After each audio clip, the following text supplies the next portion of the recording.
Hi, everybody. I'm Dr. Laura June Davis here at Columbus State University, which is in Columbus, Georgia, along the Chattahoochee River. And I'm really excited to talk to you all. And be a part of this Civil War Fridays lecture series that y'all have going on. My focus for our conversation today is about a Confederate sailor, Douglas French Forrest, who inexplicably just keeps coming up in my research over and over again, no matter what kind of different avenue I've been investigating. So I'm going to share with you today a little bit about his experiences at the end of the war and with Confederate colonization. Before we get going, I kind of want to just give you a little bit of a roadmap of where my talk will go today, just so you have a good idea of what to expect. So we'll talk a little bit about Douglas French Forrest's Civil War experiences, his home in Claremont, Virginia. It's a plantation, and what happens to it during the Civil War. We'll look at his time in Texas and kind of how and why he got to Texas, even though he's a Confederate sailor. We'll explore his intended destination, which is this Confederate colony in Mexico known as New Virginia. We'll look at and unpack kind of why doesn't Forrest want to go back home? Why would he rather go to Mexico than be a part of the reunited United States? And then we'll kind of wrap things up by looking at what happens next in the end of his story. So that's where we are headed today. So before we kind of get into this discussion about the new birth of this struggle, Douglas French Forrest, rebel defeat, and the Confederate colony in New Virginia, I want to start with a quote from Douglas French Forrest himself. Quote, "I'm afloat, adrift, abroad, motion uneasy. Very grand the sea, if one could only see it, and not see sickness. Very charming, too, a sailor's life, and so they say is hanging, when one gets used to it. Darkness begins to reign, the hours propitious, and we approach the bar. Would like to see the bar, expect instead to see the elephant. I protest as a commissioned officer in the Navy of the Confederate States. Thoughts of home." End quote. And this is how Douglas French Forrest begins the wartime diary, and how he describes what he's anticipating as his experiences in the Confederacy. And I have a picture of him there, right there for you. Despite having a naval captain for a father, Forrest initially enlisted in a Virginia militia unit that ultimately became the 17th Regiment Virginia Infantry. Forrest's commitment to the Commonwealth and the rebel cause was immediate and steadfast. He enlisted the day that Virginia formally adopted its Ordinance of Secession, April 17th, 1861, and he continued the fight well after Robert E. Lee's surrender at Appomattox Courthouse in April of 1865. As one historian claimed, quote, "Douglas French Forrest personified the Southern gentleman of fact and fiction. Intelligent and well-educated, his natural impulses disciplined by rigid standards of decorum and code of honor. His identification with the South and its cause was also strong. He never wavered." End quote. After all, Forrest came from a slave-owning military family that owned a sizable plantation in Fairfax County, Virginia. He well understood the Confederate cause. Having enlisted early, Forrest fought at First Bull Run and other skirmishes. Forrest was very well admired by his fellow soldiers, who claimed that, quote, "his urbane and gentlemanly conduct endeared him to the hearts of those in his command," end quote. They asserted that his duty to his struggling country's good made him the most faithful of rebel fighters. Unfortunately, he fell ill in early 1862. Benefiting from his father's role as commander of the Confederate Naval Yard at Gosport, Virginia, Forrest convalesced in relative comfort. He witnessed firsthand the final stages of the conversion of USS Merrimack into CSS Virginia, and successfully persuaded Captain Franklin Buchanan to take him aboard as a volunteer naval aide de camp. Buchanan, supposedly impressed by Forrest's earnestness, agreed, and Forrest was aboard the ironclad when it fatefully steamed into Hampton Roads on March 8th, 1862. And that's what this picture is highlighting. It's day one of the battle at Hampton Roads. Later that day, Forrest accompanied Lieutenant John Taylor Wood to Richmond so they could present the flag of USS Congress, that's the ship in this picture, and news of their victory to the rebel government. Curiously, Forrest did not return to Hampton Roads, missing the fateful Battle of Monitor and Virginia. So we're not going to talk about that today, as much as I love that battle. He rejoined his Army regiment shortly thereafter, but within 2 months, Forrest surprisingly received a commission as a paymaster in the Confederate Navy, likely through the machinations of his father, Flag Officer French Forrest. A reluctant seaman, Douglas tried to decline the appointment, but his fate was sealed. He was transferred into the Navy, where he would remain until the war's end. One of the things that sets Forrest's wartime naval career apart was that he actually spent 21 of his 23 months of naval service in international waters and ports, reminding us of the international scope of the Civil War's naval war. Initially, he sailed to the British Isles, spending time touring London and Scotland. Fellow Virginia and rebel sailor Matthew Fontaine Maury was also in England during this time, but it's unclear if the two ever met, and we'll be revisiting Matthew Fontaine Maury later. Later, Forrest went to France to join the crew of CSS Rappahannock. I've got a picture of Rappahannock right there for y'all. A retired British warship, the HMS Victor, Rappahannock was supposed to be a successful commerce raider for the Confederacy, if only she could get completed. Forrest traveled with her to France to be outfitted with additional guns, only to find the ship embroiled in all of this legal controversy. Ultimately, because the French detained Rappahannock on a variety of pretexts, Forrest spent most of his time ashore in Calais. And apparently, he was quite the ladies' man, devoting more time to fighting off romantic interludes than American ships. While he certainly enjoyed the frequent social interactions with the locals, Forrest was deeply frustrated by the ship's inactivity, especially after hearing about CSS Alabama's duel with USS Kearsarge near Cherbourg in June of 1864. He wrote, quote, "I greatly regret the cruel fate which has prevented us from gratifying the Kearsarge in their thirst for a fight," end quote.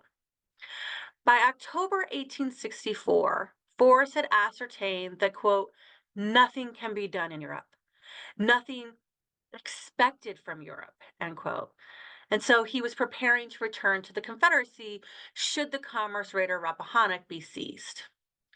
Interestingly, Forrest spent so much time abroad that the local newspaper, the Alexandria Gazette, in August of 1864, reported the news of his death. Now, no doubt his friends, family, and admirers were relieved to hear the error of such news, and he's obviously still very much alive during the Civil War. Regardless, Forrest's time abroad seemed propitious, as he would soon favor international destinations over a reconstructing United States. Now, while Forrest is enjoying the high life in Europe, his childhood home does not fare as well. And I've got a picture of Claremont here for you, or at least a drawing of Claremont. Claremont was once a large 320-acre plantation in Fairfax County, Virginia.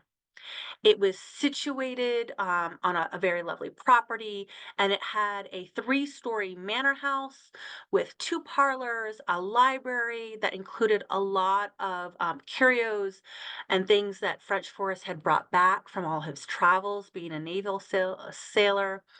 It had 11 bedrooms and several outbuildings.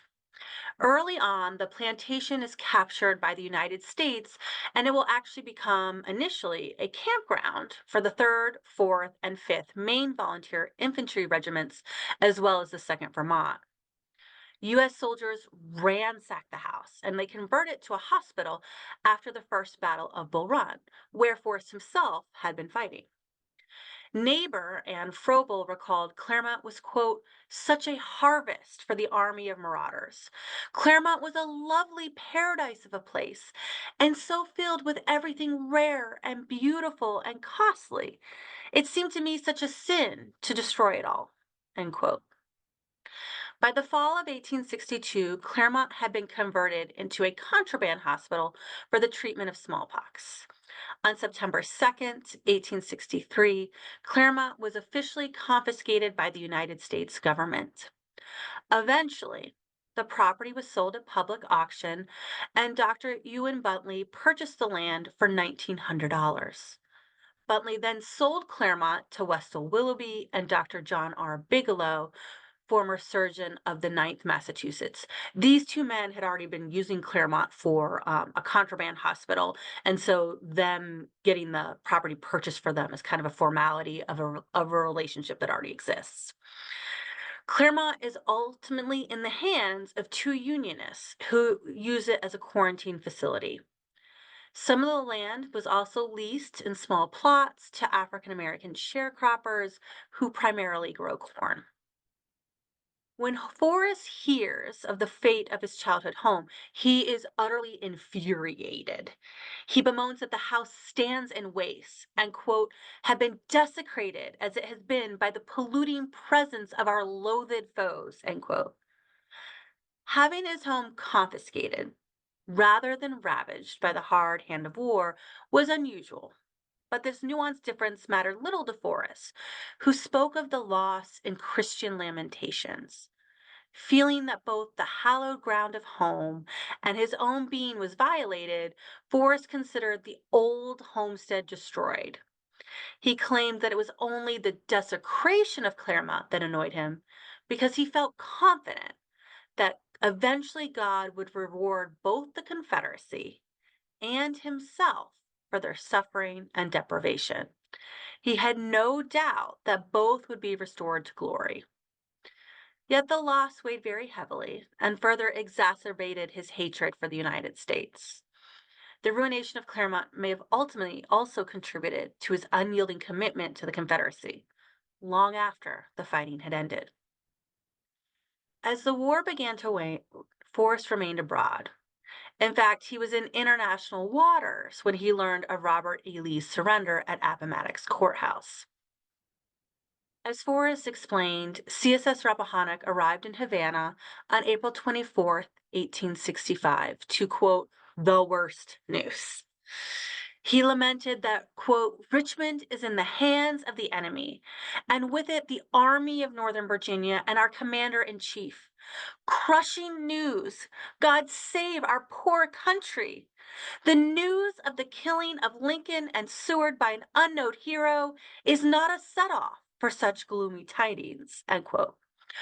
Obviously, Forrest has been, in international waters, and so the news of what really happened during the assassination attempt hasn't made it to him yet. So he has heard misreports that Seward died.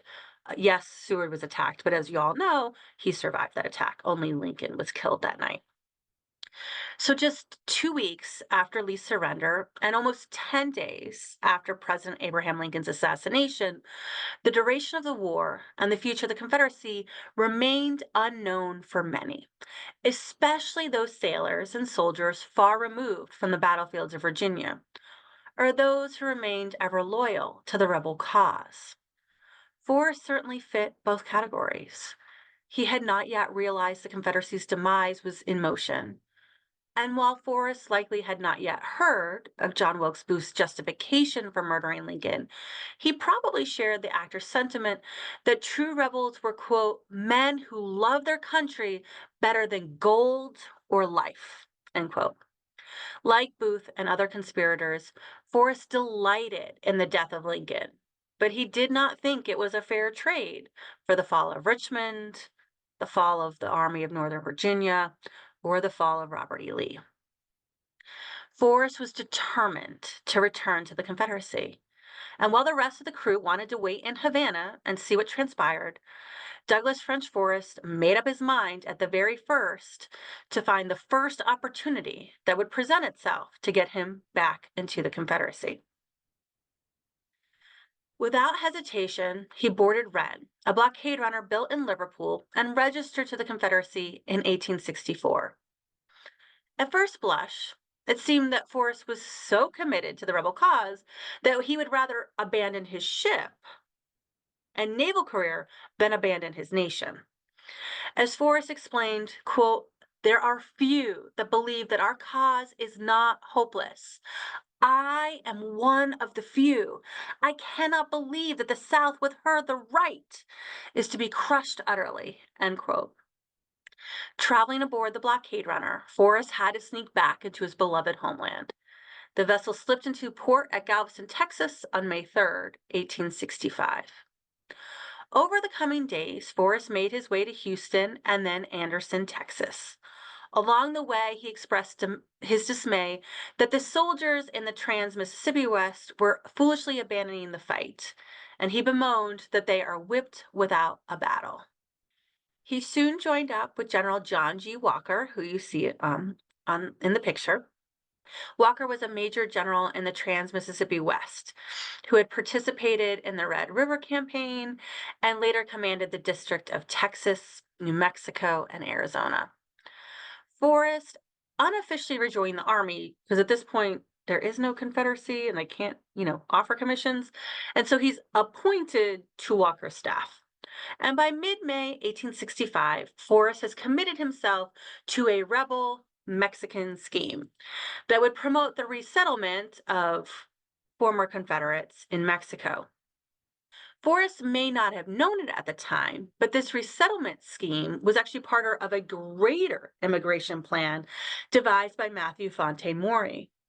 Seemingly, Forrest was headed to New Virginia, a colony in Mexico that aspired to replicate Confederate culture, labor, and society.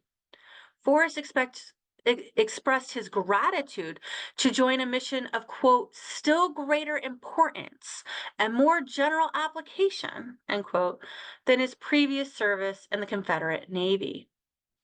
According to historian Jason Phillips, many Confederates exiles fashioned themselves as surviving vestiges of God's plan, the stalwart few who would build a shining civilization elsewhere and return to the South at the appointed hour.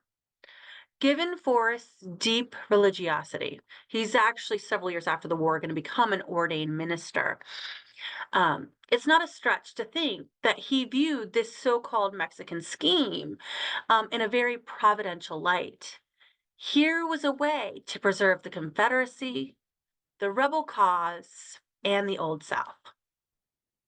Mexican Empire Maximilian sponsored Matthew Fontaine Maury's colonization scheme because Maximilian was convinced that Mexico needed new blood, new ideas, and new techniques.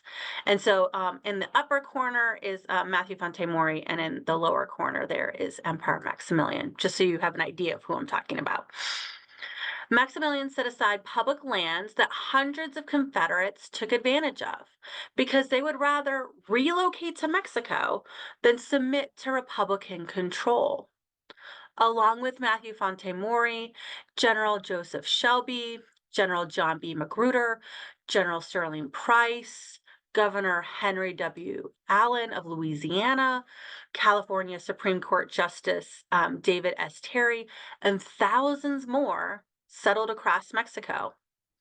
The majority of Confederate exiles settled in the Cordoba region between Mexico City and Veracruz, and they became dependent upon the royal regime for protection after leaving their own homeland. The colonization project of Maury's made progress throughout the spring and summer of 1865. Maury became the Imperial Commissioner for Colonization and proceeded rapidly with his colonization efforts. He opened up an office in Mexico City and then appointed agents across the South to places like Alabama, Missouri, North Carolina, South Carolina, Texas, Virginia, of course, and many others. Maury flooded the newspapers with descriptions of exotic Mexican locales that appealed to long-suffering Southerners. Maury also incentivized colonization, offering exemption from taxation and military conscription for 5 years. He also offered 640 acres of land to every head of household. The lure of rich agricultural resources, plus a viable escape from Republican rule, appealed to many who took to steamboats or overland routes to Mexico. The first Confederate colony in this so-called New Virginia was Christian Carlotta, in honor of Maximilian's wife. She had shown great interest and sympathy for the rebel refugees. Best estimates suggest that about 10,000 Confederados migrated to Mexico and Latin America. Many more will actually settle in places like Brazil. Several scholars have revealed that most of the leadership were military officers or leading politicians who'd been part of the social and military fabric of the Old South. People like Douglas French Forrest. And people who also, like Forrest, had great loyalty to the ideal of the Confederacy and just could not bear the thought of living subject to the hateful Yankees. However, the bulk of the refugees were often landless, homeless men seeking refuge and opportunity. Others just might have been restless or impulsive. And in a lot of ways, Forrest fits a lot of these descriptions. He, quote, despaired of the South's ability to control its own destiny, end quote. And so he had this optimistically strong support and belief in this Mexican scheme. For him, and like many others, it was a second chance. Now, you might be wondering, why would Forrest want to abandon old Virginia for New Virginia? Why would he want to contemplate going to Mexico and a seemingly foreign land? And for Forrest, and like many of these Confederados, the reasons are quite complex. But I'm obviously going to ground my explanation in Forrest's core beliefs. So, first of all, Forrest embodied several traits and mindsets of what scholars like Jason Phillips have explored in depth, this idea of a die-hard rebel. Like many others, he refused to go gently into surrender and into the night. Forrest was unyielding in his belief that the Confederacy would prevail. On May 24th, 1865, he alleged that there was a spark of revolutionary fire or even of mere manhood that was marking, quote, the new birth of this struggle and the dawn of our national independence, end quote. In this way, Forrest shared the ethos of invincibility of his fellow die-hard rebels, defiantly denying the demise of the Confederacy. He never wavered in that commitment to the Confederacy. And as one scholar has claimed, he was militant almost to the point of fanaticism. Yet, it's important to note that die-hard rebels were not delusional or insane or bombastic. They were just more attached to slavery and the Old South than others by virtue of their rank, their education, and their economic status. As a trained lawyer from a slaveholding, plantation-owning family, Forrest certainly fit into that classification. And as late as June 22nd, 1865, Forrest admittedly regarded any discussion of peace with, quote, a nation he detested with utter bitterness and vehemence, end quote. For him, he just cannot even wrap his head around the idea that he would reconcile with anybody who had fought with the United States. For him, for Forrest, the mere thought of surrender or reconciliation is unfathomable. Secondly, Forrest did not think the war was over. Perhaps because there were still soldiers in the field and rebel raiders afloat, Forrest failed to recognize that the Civil War had all but ended. And I know in a couple of weeks, y'all are going to hear from Jeffrey Hunt and the battle at Palmetto Ranch, which is in Texas in May of 1865, and most consider the final battle of the war. So I'm not going to get into that, but even though Forrest himself is in Texas when that battle's taking place, he's not at the battle, but he's in the state, he still doesn't think it's over, right? And there are still a few Confederate ships that are still abroad. The last ship doesn't surrender until the fall. So in May of 1865, Forrest is still committed to the Confederacy, and he thinks that they can still win this war. In fact, he writes in his diary in May of 1865 that the Confederacy has enough men, munitions, and materiel in the Trans-Mississippi West to prolong the conflict for several more years and ensure a successful outcome. With the death of Abraham Lincoln, Forrest believes that the United States is paralyzed by dissension and division in its leadership. And so for him, the Confederacy just needs to remain steadfast in its cause, and then they can kind of take advantage of all this chaos and confusion. In Forrest's mind, quote, "We are fools and don't deserve our freedom if we hesitate to defend ourselves," end quote. And so when Texas surrendered to the Union, while Forrest is there in Texas, he writes that he blushes to even be a Southerner. He is not yet ready to entertain the thought that the Civil War, and therefore the Confederacy, might truly be over. The colonization efforts to Mexico and to New Virginia therefore offered an attempt to snatch some sort of victory out of defeat. As historian Carolyn Janney has stated, quote, "The Confederacy might have been defeated on the field of battle, but it would take more than a surrender to quell white Southerners' deep attachment to their failed nation," end quote. As the founder and kind of creator of New Virginia, Matthew Fontaine Maury, who's a very famous sailor and naval scientist, explained, quote, "In contemplating the shipwreck of a country, kinsmen, and friends, I recognized among the debris of the wreck the very materials that are required to build upon good and solid foundations the Mexican Empire," end quote.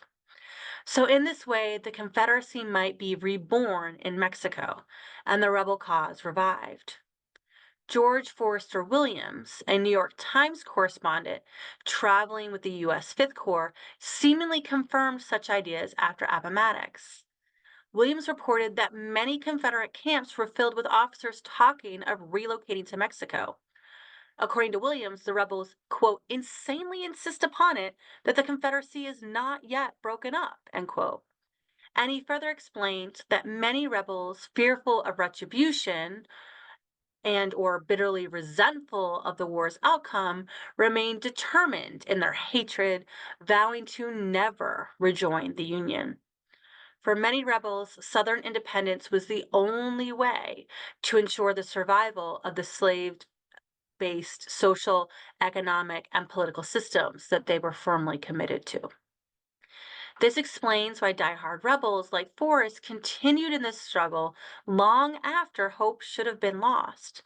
Their hatred for Northerners and commitment to the Confederate cause had only increased over 4 years. It was not easy to abandon.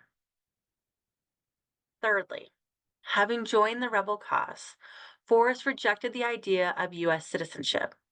He was a citizen of the Confederacy. In June of 1865, Forrest commented in his diary that he refused to have communion with anyone affiliated with the U.S. military, Unionist sentiment, or even a reconciliatory spirit. And he's writing this while he's actually in technical U.S. territory, but he doesn't care. His staunchness explains the appeal of New Virginia for him. It was a utopian dream for those rebels who could not accept defeat and a way to replicate the slave-holding South, or a close facsimile thereof, in Mexico or Latin America. This dream of kind of, restoring a slave-holding South received its boldest and clearest expression in Maury's colonization scheme at New Virginia. Matthew Fontaine Maury sought to recruit a couple 100,000 families from Virginia for immigration to settle in an area reminiscent of the valley of the Shenandoah. And Forrest shared these sentiments, avoiding returning to the loathed United States. As one scholar explained, Forrest, like other refugees, had neither forgiven the North nor forgotten the Light War. They entered Mexico in defiance of the Union government. Fourthly, yeah, Forrest had spent a lot of time, a considerable amount of time abroad, and so relocating to Mexico did not really seem to be a daunting enterprise for him. As historian Angela Diaz has argued, quote, white Southerners viewed the border as both a means of escape from what might have been eventual Union and as a space of continued upheaval. Similar to the ways that their slaves had once used it to gain freedom, they too rode for the Rio Grande, seeking safety in Mexico, which had been under French control since 1862. End quote. Douglas French Forrest himself commented after so much time overseas that he was no longer surprised that foreigners found aspects of American life strange. Mexico likely seemed a better alternative to U.S. subjugation, and it was not altogether unfamiliar. Many Confederate officers, like Forrest's own father, French Forrest, had participated in the Mexican-American War, so they were acquainted with places like Veracruz, Buena Vista, and Mexico City, right? Not far from the region where New Virginia is being established. Forrest had likely heard about Mexico from his father, so it would not have seemed like such a distant and foreign land. Many Confederate refugees, like Forrest, considered Mexico a temperate haven from a region ravaged by war, suffering from under great financial ruin, and filled with confusion, violence, and anarchy. In his diary, Forrest described the economic and social disintegration of the South at war's end, noting the rise of roaming predatory bands in Texas and the complete devaluation of Confederate currency. According to contemporary newspapers, quote, there is a rapidly increasing tendency on the part of the Southern people to seek in foreign lands a refuge from the intolerable burdens which the Republicans threaten to impose upon those inhabitants of that section, end quote. Lastly, Forrest had a deep hatred for the Yankee North, especially after the loss of his beloved home at Claremont. As historian Caroline Janney has noted, Yankee became a foul word for Confederates, synonymous with, quote, money-grubbing, self-righteous, cold-hearted abolitionists bent on destroying all that was good and true. They were evil incarnate, end quote. Throughout his writings, Forrest referred to the United States as the hateful foe, villainous specimens, and northern subjugators. He criticized nearly every single Yankee mentioned in his diary. He just doesn't even want to meet them while he's spending his time in Texas. Forrest explained that outsiders, quote, so little understand the South. If they suppose us capable of soon forgetting our dead slaughtered by Yankee hirelings, our homes destroyed, our women outraged, our old men murdered, I am full of hope for my country. Heaven grant our people virtue and valor in this critical period of our history, end quote. And Matthew Fontaine Maury agreed, stating, quote, the war is over, and I prefer not to live under the rule of victors, end quote. For sailors and exiles like Forrest and Maury, reconciliation, reconstruction, or even restoration did not seem plausible. All they could envision was ruination and retribution. And while this did not apply to Forrest, it is worth noting that some rebel exiles fled to Mexico to quite literally save their own lives. For example, Jubal Early and 36 others were indicted for treason. Likewise, while there were the publications of several amnesty proclamations, they did not apply to people like Matthew Fontaine Maury because he had been serving as a Confederate agent abroad.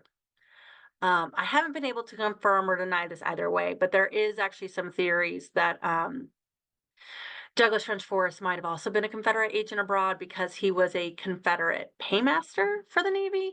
And so that gave him access to financial funds. And so he may have been doing some acts of espionage abroad. But like I said, he doesn't write about that in his diary, so I can't confirm or deny that. For rebels in similar situations, choosing to not return to the Union was a necessity, not a choice. By June 4th, 1865, the general enthusiasm for Walker's Mexican scheme seemed to be waning, but not for Forrest. Forrest remains committed.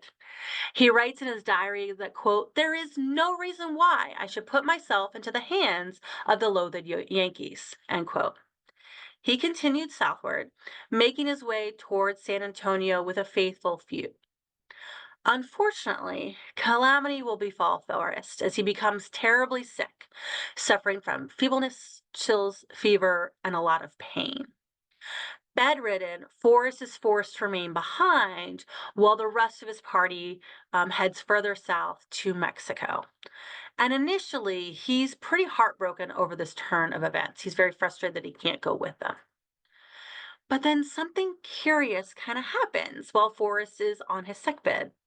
He has time for deep contemplation, and he seemingly has a change of heart. He determined that his first duty was to his darling parents, to whom he owed so much, and he chides himself for deserting them on a whim merely to escape the mortification of falling into the hands of his foes. And so it seems that Forrest's commitment to old Virginia is going to trump that of New Virginia. And he will book immediate passage onto a stagecoach and return to Virginia to help out his parents. He arrives home about a month later. Forrest's diary ends shortly after his return to Virginia in July, so his thoughts on Reconstruction are unknown.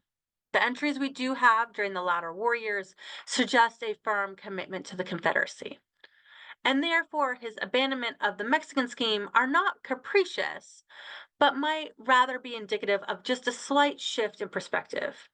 Having been in constant motion since the war's onset, Forrest's illness finally provided some time and some space to reflect on what his priorities really were. Always holding a deep commitment to his parents, to Virginia, to Old South ideals, and to his beloved Claremont, Forrest really realized that he could best serve his family and his homeland by going back to Virginia. He would aid his parents in picking up the pieces of their tattered lives, return to a legal career before becoming a minister and getting married. And he did actually successfully sue to regain ownership of Claremont, so he gets that confiscated land back. But that's a story for another time. Many more rebels contemplated leaving, but never actually pulled the trigger on immigration. Others, like Forrest, tried to join the colonization efforts, but they never made it out of Texas. One scholar has suggested that just the mere contemplation of resettlement and immigration offered a psychological escape from the consequences of defeat.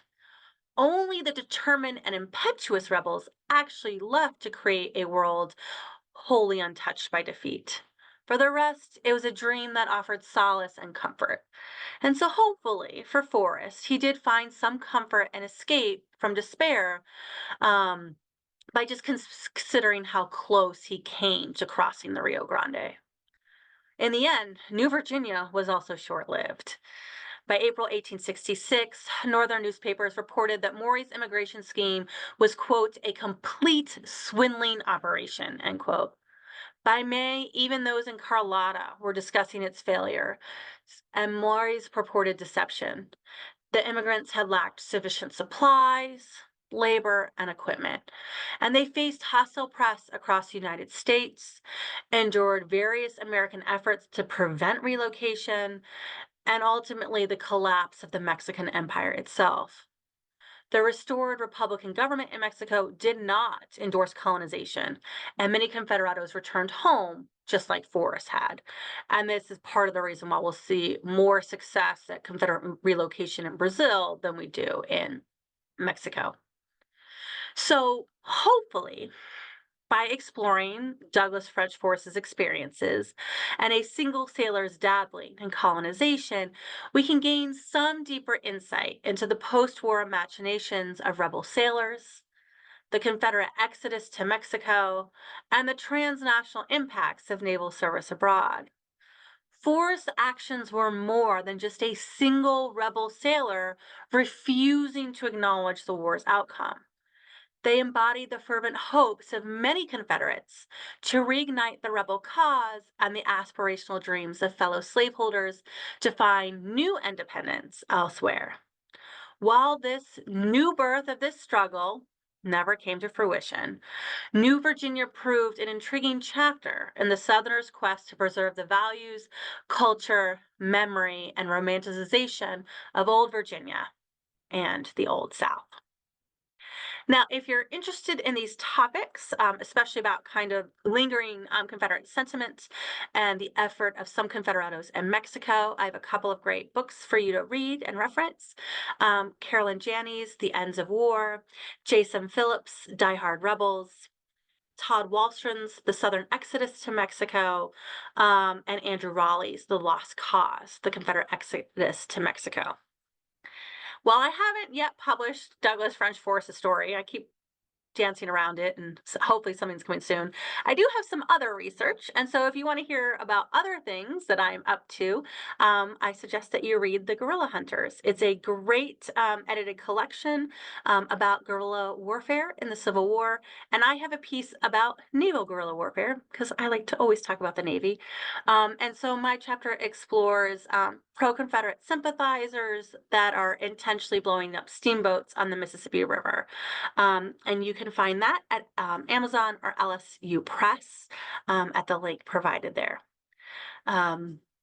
Thank you all so much for your time. I can't wait to answer your questions. And if we don't get a chance to answer your questions today, please don't ever hesitate to reach out to me. You can reach me at my Columbus State University email address provided on this screen, or you can find me on most social media with the handle Laura June Davis. So thank you all so much, and I look forward to the Q&A.